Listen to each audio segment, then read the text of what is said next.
오늘 이 5대 신앙의 마지막 내용입니다. 목사 존중 신앙입니다. 왜 우리 선조들은 목사를 존중했을까요? 왜 우리 선조들은 목사를 비방하지 않고 지극정성으로 섬겼을까요? 왜 목사님 신방을 예수님 방문으로 여겼을까요? 지금은 신방 오지 마라 그러잖아요. 근데 왜 우리 선조들은 목사의 신방을 예수님 방문하시는 것으로 여기고 기뻐했을까요? 왜 자녀 결혼식 꼭 목사 수례를 받고 싶어 했을까요? 왜 목사에게 첫 열매를 갖다 바쳤을까요? 감 첫 열매를 수확하면 왜 그걸 목사에게 가지고 왔을까요? 왜 고등어를 2마리 사서 좋은 고등어는 사택으로 보냈을까요? 왜 모든 인생의 중요한 문제를 목사랑 의논했을까요? 왜 우리 선조들은 그렇게도 목사의 안숙기도를 사모했을까요? 왜 우리 선조들은 설교 중에 욕을 해도 아멘하고 기쁨으로 말씀을 받았을까요? 이 시대는 그냥 설교를 해도 자기를 친다고 시험에 드는 때인데, 선조들은 설교자가 욕을 하고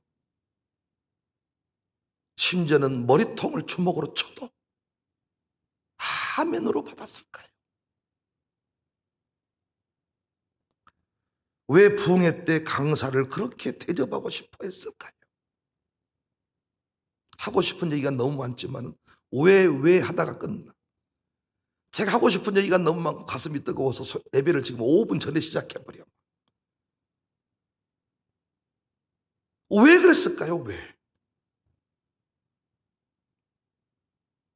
왜 바울은 잘 가르치는 목사를 배나 존중하라고 했을까요?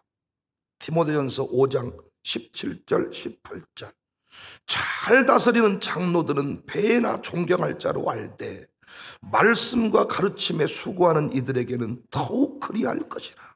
성경에 일렀으되 곡식을 밟았다는 소의 입에 망을 씌우지 말라 하였고 또 일꾼이 그 싹을 받는 것은 마땅하다 하였느니라.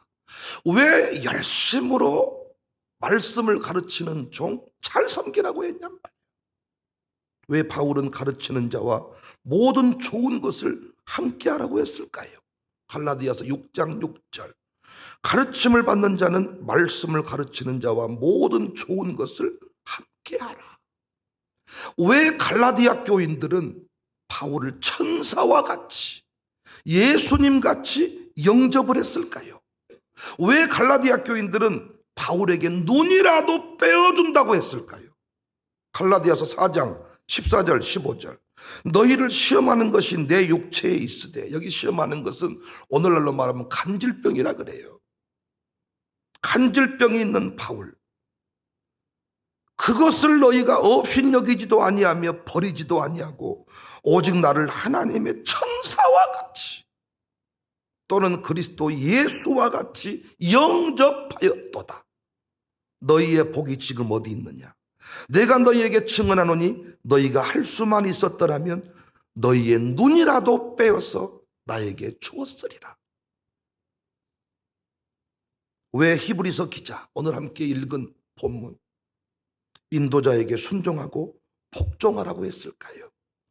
왜 인도자가 그 일을 기쁨으로 하도록 즐거움으로 하도록 하라고 가르쳤을까요? 히브리서 13장 17절 너희를 인도하는 자들에게 순종하고 복종하라. 그들은 너희 영혼을 위하여 경성하기를 자신들이 청산할 자인 것 같이 하느니라. 그들로 하여금 즐거움으로 이것을 하게 하고 근심으로 하게 하지 말라. 그렇지 아니하면 너희에게 유익이 없다. 사랑하는 성도님들, 여러분에게 목사는 누구이십니까? 여러분에게 목사는 누구입니까? 왜 요즘 그리스도인들은 목사를 존중하지 않을까요? 왜 목사의 신방을 거절할까요? 왜 그렇게 목사에게 시험 많이 들까요? 목사가 부족해서입니까? 정말 우리 선조들은 그 당시 목사님들이 완벽해서 목사를 그렇게 영접하고 존중했을까요? 제가 말씀드렸잖아요. 물론 이 시대 목사들이 많이 부족한 것 사실이지만 어떤 부분에 있어서는 그때 당시 목사님들과 비교할 수 없을 만큼 성숙함이 있습니다.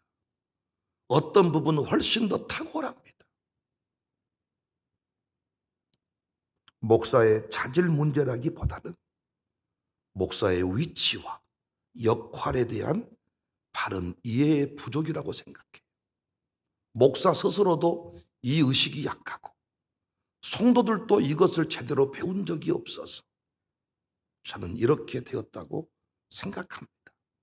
역시 이 부분도 선조들의 신앙 자세가 맞습니다. 신학적으로는 그들이 이해한 것이 다 맞는 건 아니지만은 자세와 태도 면에서 그들이 옳습니다. 그들이 옳아요. 성경의 가르침과도 정확하게 일치합니다. 그럼 우리 선조들은 목사를 어떻게 이해하고 살았을까요? 이것이 성경적으로는 과연 옳은 것인가? 살펴보겠습니다. 선조들이 이해한 목사는 첫 번째로 거룩한 제사장이었습니다. 어제 우리 공부했죠? 선조들이 가지고 있는 교회로는 거룩한 성전 개념이었습니다. 근데 이 예배당은 거룩한 성전이 아니죠. 거룩한 성전은 예수님이시죠. 여러분과 제가 성전이죠. 그런데 우리 선조들은 이 예배당을 거룩한 성전으로 여기며 살았죠. 그러니까 이곳에서 목회를 하는 목사님을 누구처럼 여긴 거예요? 대제사장처럼. 대제사장, 우리의 대제사장은 예수님이십니다. 그런데 우리 선조들은 목사님을 제사장, 대제사장 정도로 생각하며 살았습니다. 제사장은 백성들이 투표해서 세웠나요? 하나님이 기름 부어 세웠나요? 하나님이 기름 부어 세웠지요. 그리고 이 대제사장 영역은 백성이 터치할 수 없는 영역이었지요. 왕일지라도 제사장의 역할을 대신할 수는 없었지요. 그래서 목사님이 하는 일에 대해서 콩나라 판나라 할 수 있었어요? 없었어요? 없었어요. 그래서 그들은 목사를 비방하지 않았어요. 그들은 목사를 교회에서 당회에서 돈 주고 고용한 자기들이 모셔온 어떤 월급쟁이 취급을 하지 않았어요. 하나님이 세웠다 생각을 했어요. 그런데 이 시대의 성도들은 자신들이 고용했다 생각해요. 그래서 필요할 때 다시 보낸다고 생각해요. 자기들이 데려오고 자기들이 보낸다는 개념을 가지니까 여러분들은 이사쯤 되는 거고 목사는 고용사장쯤 되는 거예요. 그래서 우리 선조들의 정신이 맞아요. 바울이 뭐라고 했나요? 자신을 예수 그리스도의 종이다 그랬어요. 로마서 1장 1절에 예수 그리스도의 종 바울은 사도로 부르심을 받아 하나님의 복음을 위하여 택정함을 입었다. 자기 스스로의 정체성이 하나님이 자기를 불렀어. 예수 그리스도의 종을 삼아주셨어. 아들처럼 길렀던 후배에게 디모데에게 바울은 야야 이게 아니고 디모데후서 2장 24절에 주의 종은 분명히 디모데에게도 너는 주의 종이다. 저는 한국교회가 왜 혼란에 빠지게 되었냐? 신학적 발전으로 여러분과 저의 신분에 대해서 정확하게 해석을 해준 거예요. 여러분과 저의 신분이 무엇이냐? 거룩한 제사장입니다. 제사장. 왕 같은 제사장. 그래서 평신도 사역이 이제 이 신학적 발견을 통해서 교회 안에서 가능하게 된 거예요. 옛날에는 찬양 인도하거나 교회에서 사역을 하려면 우리 교회로 말하면 신방사 같은 거, 우리 김수비 찬양사 같은 거 불가능합니다. 옛날에는 음악 목사님이 따로 있었습니다. 그런데 신학적 발전을 통해서 예수님 안에 우리 모두가 다 거룩한 제사장이 되었다, 이 발견을 통해서 모두가 다 사역자가 된 거예요. 그래서 평신도 사역이 가능하게 된 거예요. 맞는 말이에요. 그 신학의 발견을 통해서 우리가 이렇게 누구나 다 은사대로 일할 수 있게 된 것이죠. 그러나 분명히 교회 안에 직분은 다릅니다. 신분과 직분의 혼란이 오늘날 아픔을 만들었다고 생각해요. 직분은 다르잖아요. 목사와 교사로 세움받았다. 가르치는 자로, 섬기는 자로, 위로하는 자로 분명히 역할이 다르지 않습니까? 저는 그래서 권사님들의 역할에 대해서 조금 이분들의 역할이 무엇일까를 생각했는데, 제가 위로하는 자라는 이 원리를 깨닫고 권사님들 앞으로 많이 세워야 되겠다 결단하게 된 거예요. 권사님들은 정말 위로자입니다. 위로자. 남자가 할 수 없는 그 위로를 우리 권사님들이 할 수가 있어요. 역할이 다른 거예요. 역할이.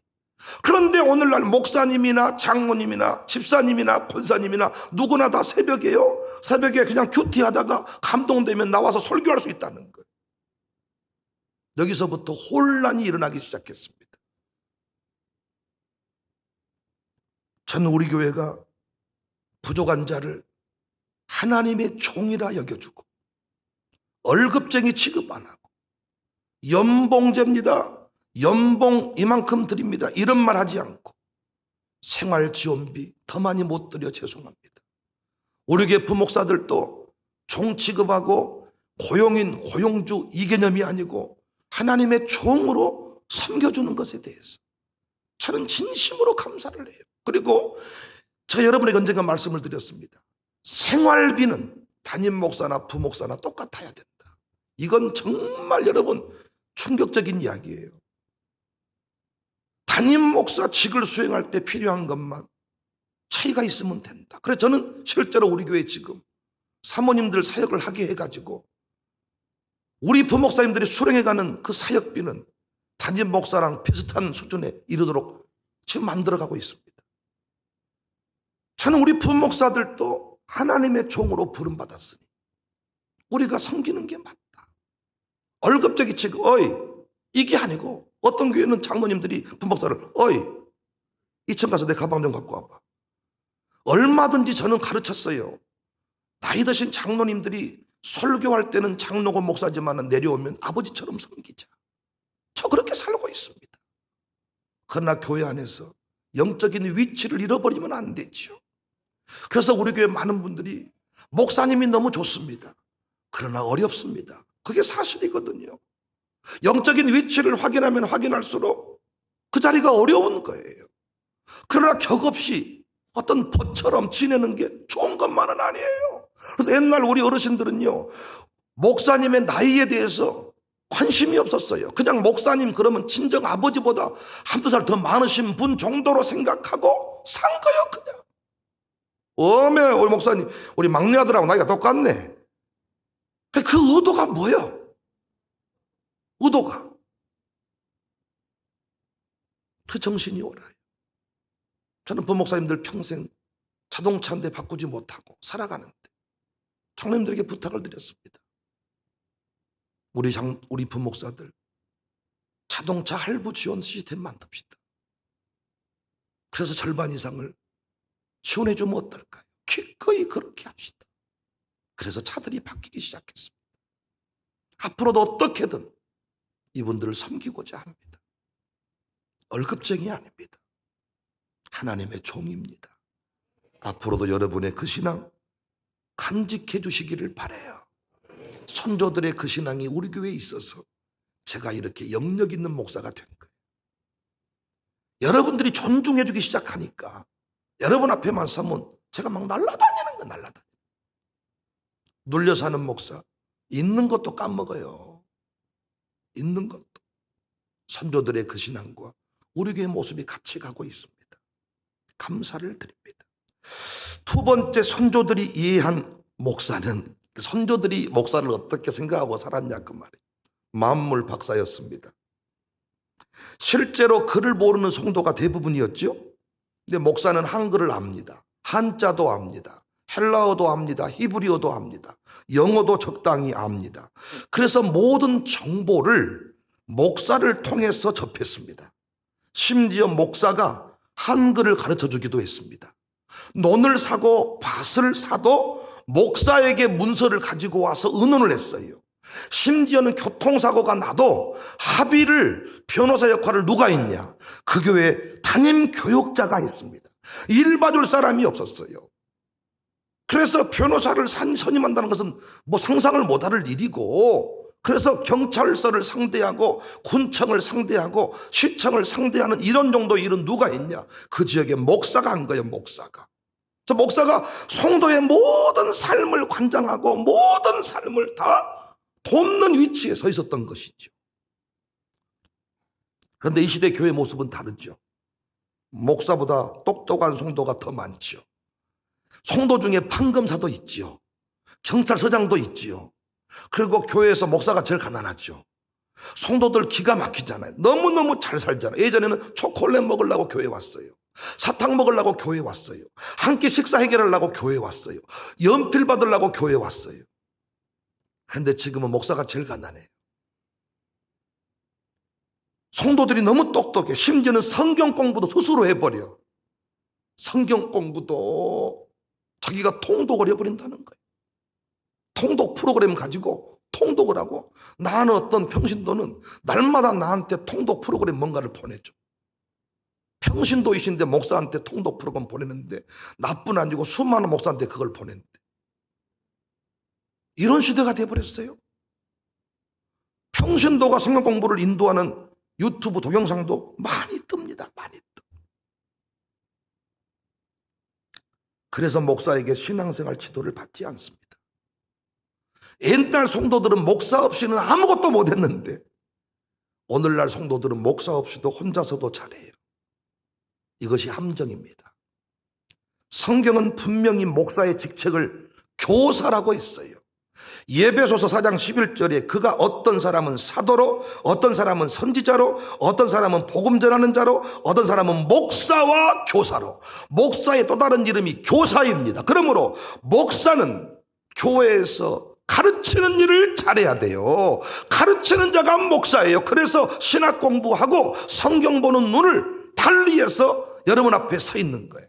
여러분은 사실은 돈 주고 성경 배운다면 돈 받고 성경 보는 사람이 목사입니다. 말이 좀 그렇지만은 여러분이 성경만 보고 있으면 사업은 누가 합니까, 여러분? 그래서 여러분, 하나님께서 역할을 달리해 주신 거야. 그런데 이 시대는 역할에 혼란이 오기 시작한 거예요. 여러분, 저보다 성경을 더 많이 하면 좋으시겠어요? 눈만 뜨고 기도만 하면 성경이 막 열려버려. 계시가 보여버려. 행복하시겠어요? 아마 기도원 원장 하셔야 되거나 혼자서 하셔야 될 겁니다. 제 신망 못 받을 거예요. 혼자 다 깨달아본데 무엇을. 설교 들으면 못해. 다 알고 있는 건데 그거. 난 눈 감으면 다 나와버립니다. 근데 여러분이 제 앞에 앉아있는 이유는 뭐냐 하면 들을 때마다 새롭잖아요. 그것이 은혜요. 내가 존다고 뭐라고 하지만 졸아준 게 감사하더라고요. 여러분이 졸아주니까 내가 신령해 보이잖아요. 계속 주무세요 그렇게. 그래야 제가 같은 말을 또 풀어먹어도 목회를 할 수가 있는 거죠. 어떤 분은 막 성경책에다가 막 깨알같이 다 써놔. 몇월 며칠 날 한 것이네. 이런 사람 치고 변화가 안 되는 거예요. 잘. 교사입니다. 예수님도 제자들을 파송하시면서 가르쳐 지키게 해라. 가르쳐 지키게 해라. 바울도 디모데에게 가르치는 일을 잘해라. 오늘날 목사의 문제는 뭐냐? 가르치는 일에 재미를 못 느끼고 맨날 교회 페인트나 칠하고 교회 차량 운행에 재미를 붙이고 교회 잔디밭 가꾸는데 재미를 붙이니까 문제인 것이지요. 그것도 잘해주면 감사해. 그러나 저는 여러분 잔디밭 참 제가 풀 깎는 거 잘해요. 자, 헬기 부대에 근무해서 헬기 뜨는 그곳이 전부 다 잔디밭이요. 다 풀 깎고 그래요. 근데 제 사역은 그게 아니야. 제 사역은 그 일에 재미를 붙이면 안 돼. 목사는 뭐가 재미가 있어야 돼요? 설교가 재미가 있어야 돼. 설교만 하면 살아나야 돼. 설교를 잘해야 돼. 설교를 지혜롭게 해야 돼. 이단에게 쉽게 빠져드는 이유가 뭐냐? 목사의 가르침을 받지 않기 때문입니다. 성경은 목사를 또 양무리를 치는 자라 그랬어요. 베드로전서 5장 2절에 너희 중에 있는 하나님의 양무리를 치되, 베드로가 교회 장로들에게 또 편지하는 거예요. 예수님 베드로에게 너 나 사랑하냐? 내 양을 먹여라 그랬죠. 예수님이 누구에게 양을 임했어요? 베드로에게. 베드로가 근데 다시 이 장로들에게 편지를 써요. 교회 장로들에게, 베드로 공동체에게. 장로들아 양무리를 칠 때니까 베드로가 또 누구에게 위임을 한 거예요? 교회 장로들에게. 바울은 디모데에게. 그래서 오늘날 목사의 위치가 사도직의 계승자다. 역할적으로 그 일을 감당하고 있다. 그래서 여러분, 성도는 양이고 목사는 목자의 위치에 서 있습니다. 역시 이것도 신학적으로 우리의 목자는 예수님이십니다. 그러므로 목사한테 목자라고 하면 성질을 막 냅니다. 신학적으로. 그래서 어떤 일이 벌어졌어요? 그래서 여러분이 혼자 먹는 광야의 외로운 늑대가 된 거예요. 목자는 예수님이니까 예수님 잘 따라가면 된다는 거예요. 목사 따라가지 말고. 목사 따라가다가 목사 엉덩이 구멍난 팬티 보고 속상하니까 시험 드니까 예수님 따라가라는 거예요. 예수님 따라가다가 신천지 따라가 본 거야 다. 애들이 내가 알아서 하겠습니다 아버지. 내가 애기입니까? 그때부터 위험한 거예요 요놈이. 알아서 해요. 사고 치는 거 보면 고등학생이 초등학생 똑같은 거예요 여러분. 그래서 항상 우리는 함께 가야 될 사람입니다. 그래서 우리 선조들이 맞았어요. 목사님은 만물 박사다. 목사님께 물어보자. 목사님에게 가보자. 의논해보자. 그래서 여러분은요, 여러분 일이라 잘 모르지만은 목사는 객관적인 위치에 서 있기 때문에, 영적인 일의 전문가이기 때문에, 그 일만 고민하기 때문에 여러분보다 잘하는 게 있어요. 김치 파는 건 여러분이 잘해. 밥만 여러분이 잘해. 그러나 영적인 원리는 제가 더 잘 알아. 그래서 함께 의논하는 게 좋아. 어떤 것 여러분이 더 잘하니까 제가 여러분의 의견을 들어요 또. 같이 의논하잔 말이에요. 의논. 세 번째, 선조들이 이해한 목사는 의사였습니다. 의사. 그러니까 우리 선조들은 아프면 바로 병원에 가고 약을 먹는 게 아니고 목사님 기도 좀 해주세요. 목사님 안수 기도해 주세요. 오늘날 상황이 다르지요. 동네 병원이 없었어요. 저 어렸을 때 살았던 동네만 해도요, 그 군동 약방이라고 약사가 거의 의사였잖아요. 안 그랬어요? 여러분 병원은, 동네는 종합병원이 다 있고 바로 응급실 가고 그랬군요. 그러니까 뭐 안 맞아요 우리는 잘 이렇게. 근데 저 살았던 동네는 안 그랬거든요. 병원은 없었고 거의 필리핀 수준이요. 다리 아파서 병원 가면 잘라버리고 그런 수준. 그래서 진짜 잘못 가면 다리 없어져 버려요. 그래서 약방에서 거의 다 어지간한 것은 꼬매고 다 거기서 해결을 했습니다. 그러니까 병원 가도 참 이게 불안하고 그러니까 항상 목사에게 기도를 받았습니다. 그리고 실제로 목사의 기도를 받고 많은 질병들이 나았습니다. 오늘날은 어때요? 병원 가셔야 돼요. 약 드시면, 약이 너무 많아 종류별로. 약 드시면 돼. 그런데 약 먹고 병원 가도 안 되는 병이 있어요. 대표적인 병이 혈압이요. 한번 혈압은 평생 약 먹어야 된다. 그 말은 무슨 말입니까? 이건 병으로 못 고친다. 병원에서 못 고친다. 평생 약 먹으라잖아요. 그럼 이건 누가 고쳐줘야 돼? 하나님이. 근데 저는 지금까지 혈압이 있다고 안수해달라고 한 사람 만나본 적이 없어. 너무 감사해 내가.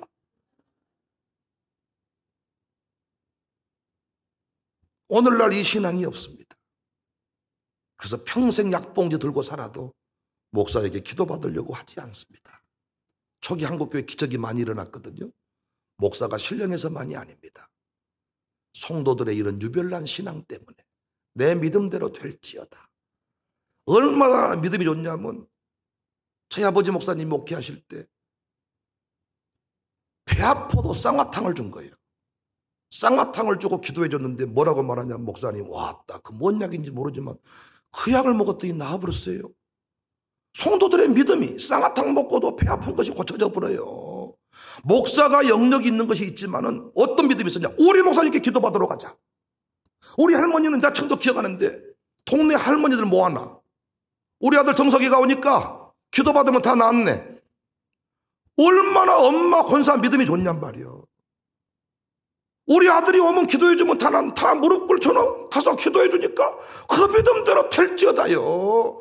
목사의 믿음도 믿음이지만은 한국교회 선조들의 그 신앙이 우리 목사님께 같이 가면 다 낫네. 정신병자 우리 목사님 다 고쳐버리네. 간암 다 고쳐버리네. 폐가 이만큼 튀어나왔는데 고쳐버리네. 아마 모르긴 모르지만 목사님들이 그런 정도 좀 불안했을 거예요. 웜에 저것은 아닌데 어쩌려고 데리고 와버렸을까. 그만 안 함께 제발 좀 그만 됐고 어쩌려고 그러세요. 내 믿음대로 될지어다요. 네 믿음대로 될지어다. 야고보 사도는 분명히 가르쳐. 이게 비신앙적인가 봅시다. 야고보 사도가 뭐라고 말했냐. 야고보서 5장 14절 15절에 너희 중에 병든 자가 있냐. 바로 병원 가서 의사에게 수술을 할지니라. 이렇게 말하지. 너희에게 병든 자가 있느냐. 그는 교회 장로들을 청할 것이요. 여기 장로는 다 목사를 말합니다. 오늘날 그들은 주의 이름으로 기름을 바르며 그를 위하여 기도할지니라. 믿음의 기도. 이 믿음의 기도는 그 기도를 요청한 사람의 믿음, 목사의 믿음 다 포함된 거예요. 믿음의 기도는 병든 자를 구원하리니 주께서 그를 일으키실 것이다. 혹시 죄를 범하였을지로 사심을 받으리라. 왜 목사의 기도가 중요하냐. 죄의 문제와 영적인 문제와 결부되어 있다면 이건 목사가 개입을 해야 될 문제입니다. 감사하게 제가 우리 교회 다는 아니지만 이 믿음이 일부 살아있어요. 그래서 우리 교회가요 이렇게 목회가 되는 거예요. 목사는 내가 데려갑니다. 우리 교회 오면 낫습니다. 우리 교회 오면 가정이 행복해집니다. 고백을 한 대로 되더라고요. 저 인도한 사람의 믿음만큼 되는 거야. 그런데 오늘날 목사님 기도한다고 된다. 기도해서 될 병이 아니어라. 목사랑 신방 가서 한단 소리가 이 병 참 어려운데 죽어보면 어찌했을까, 이런 소리를 하고 계십니다. 그런데 다 목사님이 기도하고 계십니다. 양육사들은 이런 믿음이 있어요. 목사님이 기도하고 계십니다. 목사님 기도부터 갑시다. 목사님 얘기 그만 목사 지금 내가 다 알았어. 이런 분이 계세요. 또 뭐 말하면 목사님께 물어봤습니까? 목사님 기도 받았습니까? 왔다 목사님 좀 앵간히 좀 이 교회는 뭐 이단 같았고 이단 같아 아주 그냥 목사님 못했다. 네 믿음대로 될지어다. 그렇게 믿고 사니 그렇게 역사하는 거. 우리 목사님이 모든 병을 다 고쳐버려. 목사님께 물어보면 다 답이 나와. 나는 멍청한데 그 믿음 가지고 오니까 대화하는 중에 무엇이 열려버리더라고요. 그래서 그분이 깨달아. 대화한 사람이 깨달아. 와, 내가 생각지도 못했던 말이 나와버려야. 양육사님도 그런 고백 없으세요? 뭔가 기도하고 대화하다가 내가 왜 이렇게 말을 잘해버릴까? 그 사람의 믿음대로 되는 거예요. 선조들이 다 맞았어요. 네 번째는요, 선조들이 이해한 목사는 복의 통로였습니다. 여러분 이런 말 들어봤어요? 최종에게는 축복권이 있다. 그래서 축복기도 받으러 가자. 최종에게 축복권이 있다. 이런 말 들어봤습니까? 그런데 신학적으로 이걸 다시 정리를 해서 우리 모두에게는 축복권이 있다. 이렇게 바꿨어요. 어떤 일이 벌어진 거예요? 목사에게 머리통 내밀고 안수 받을 필요 없어. 부모님이 기도해 주면 돼. 첫 열매를 가져오는 것도, 신방을 사모하는 것도, 결혼식 주례를 받고자 한 것도 축복권이 있다고 믿었기 때문에. 축복권. 그래서 목사가 개입할 틈이 생겨난 거죠. 어제도 황남기 결혼 준비하고 있는데 결혼식에서 전화 왔다. 결혼식장에서 이렇게 말했다고 부목사님이 얘기하더라고. 찬송가를 1절씩만 부르라고. 그래서 찬송가 과감하게 뺐어. 안 와. 됐다. 안 와. 안 부를 수도 있어. 내가 해. 성경만 읽고 이대로 사시기를 바랍니다. 기도하게. 내가 기록적으로 빨리 끝내주려고 그래. 기록적으로. 왜? 모든 것을 25분 안에 끝내라는 거예요. 그래 뒤에 사진 찍고 지들끼리 놀 수가 있다는 거예요. 해드리죠, 내가 확실하게. 성경 읽고 이 말씀대로 사시기를. 제목이 뭐냐면 신비한 연합이요. 신비한 연합을 이루시기를 바랍니다. 서약하겠습니다. 내가 보여드릴게 이번에. 기록적으로 짧게 끝내는 주례가 무엇인지를. 기분 나쁘게 핵시장에서 전화 와가지고 한 번 말했으면 됐지. 딱 주례하려고 서잖아요. 딱 그 와요 매니저가. 목사님 짧게 확 님이 진짜 아이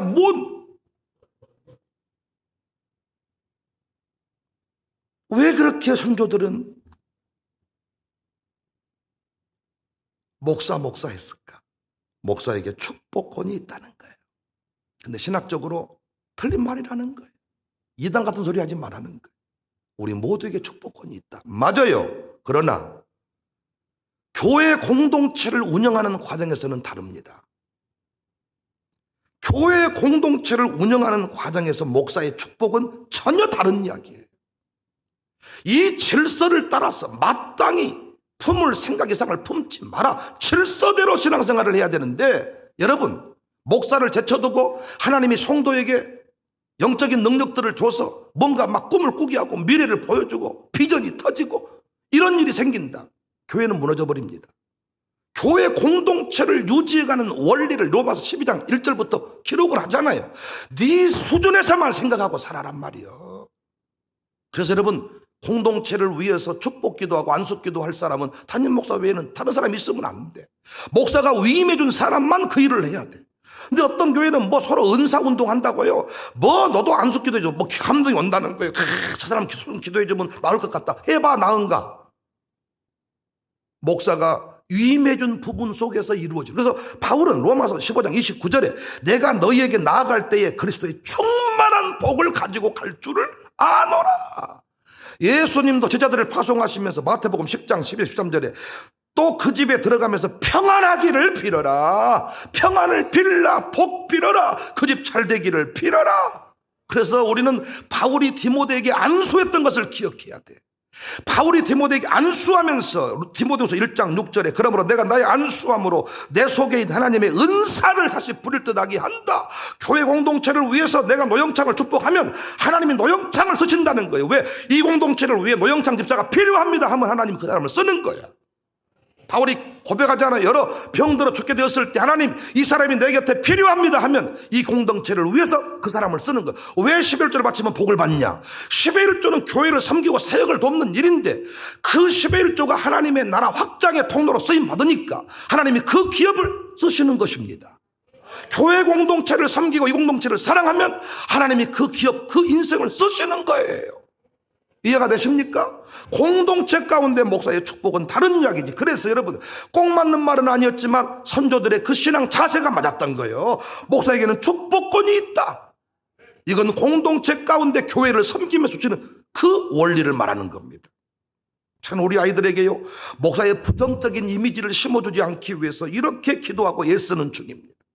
우리 아이들이 오신일보라고 오신일보를 만들었어. 초등학생들이 신문 학교 신문을 만들어 본다고. 오신일보가 뭔가 알아봤더니 5대 신앙 가르치는 교회 학교. 그래서 오신일보야. 그걸 현준이가 와서 목사님 오신일보가 뭔 줄 아세요? 5대 신앙 거기서 나온 거예요. 그거 다 은민형이 다 고민해서 만든 거예요. 그리고 백은민 옆에 취재 나현준 이름이 써져 있더라고. 그러면서 또 제가 와서 그러 목사님 이건 내 이름은요 내가 이름 좀 넣어달라 그래가지고 그다 이름을 쓴 거예요. 그리고 그냥 와가지고 목사님이 좋다는 거야. 지가 와서 목사님이 좋다. 그러니까 우리 샬롬 스쿨 친구들이 다 목사님에 대해서 좋은 마음들을 가지고 살아. 단지 목사님 그러면 왠지 막 멀찍이 서 있고 뭐 불안하고 이게 아니고 부모들이 다 좋은 관계를 맺고 사니까 너무나도 좋은 거예요. 그러니까 자기 지금 학교에서 목사와의 관계가 좋아. 나는 이거 상당히 중요한 일이라고 생각을 하거든.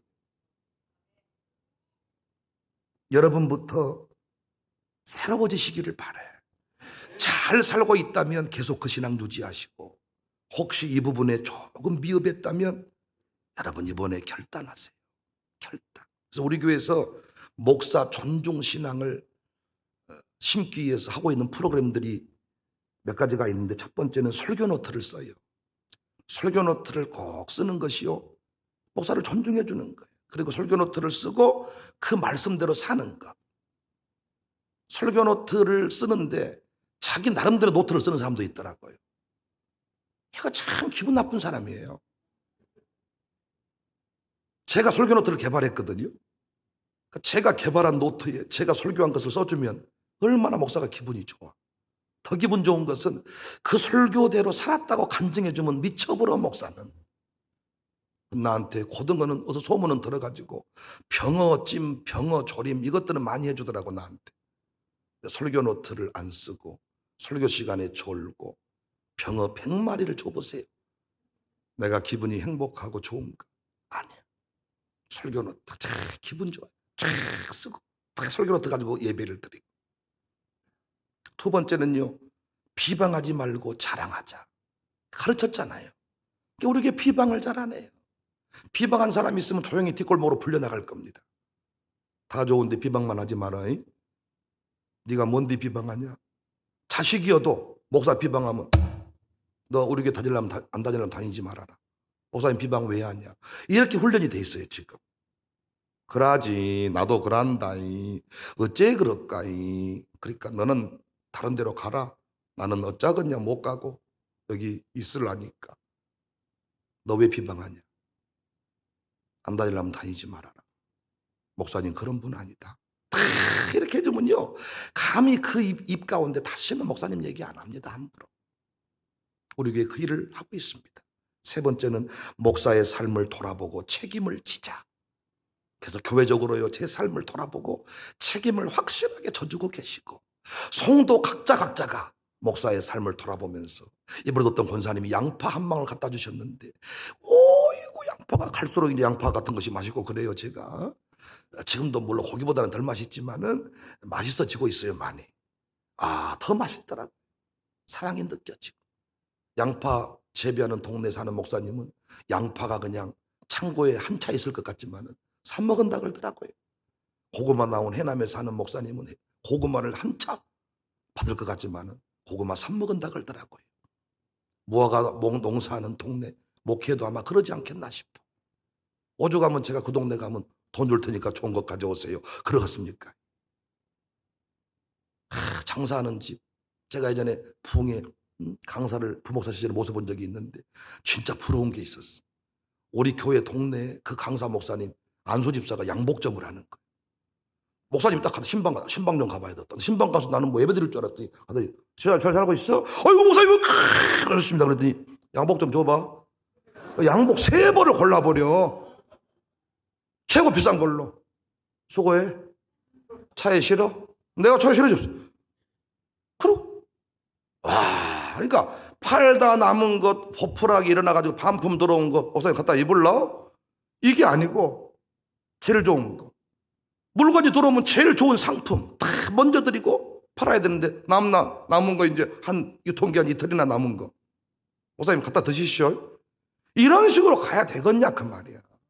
우리 교회 그런다는 게 아니고 옛날 선조들은 그랬다고.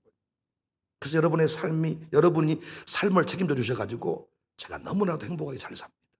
그리고 우리 부목사님들도 부족하지만은 그들의 삶을 돌보기 위해서 부목사님들의 10의 1조는 제가 다른 데 안 써요. 부목사님들이 헌금을 드린 10의 1조는 다 따로 모아놨어요. 그 저분들이 병원에 가거나 사모님들이 아프거나 아이들이 위급 상황이 담임 목사 자녀는 다 책임을 져주지만 어떻게 하겠어요? 그거 책임지려고 다 이렇게 하고 삽니다. 우리 교회가 그런 일에 네 번째가 모든 사역에 동참을 하는 거예요. 냉수 한 그릇이라도 대접해라. 제가 소학도 교회 간다. 그럼 다 못 데리고 가요 지금. 왜냐하면 그 교회에서 우리가 점심을 준비해 갈까 물어봤더니 준비한다. 몇 명 올 거지만 말해주래. 그러니까 더 많이 못 데려가겠어. 우리가 그냥 준비하면 딱 도시락 이빠이 고봉돼서 싣고 가서 먹고 오면 되겠는데 우리 간단해버리고 진선미 각경님한테 붙어해버리면 한 차 만들어버리지 뭐. 모내기 나갈 때 경기 한 차 실어버리듯이 실어버리지까지 거. 근데 거기 다 못 가시니까 어떻게 하면 돼? 기억하고 기도해주면 제가 힘이 나고 또 대구노회 주례 끝나고 달려가는데 기도해 주시면 그 모든 사역에 동참해 주시면 목사가 힘을 얻고 하나님의 상급을 주신다. 이 신앙의 한국교회를 세웠습니다.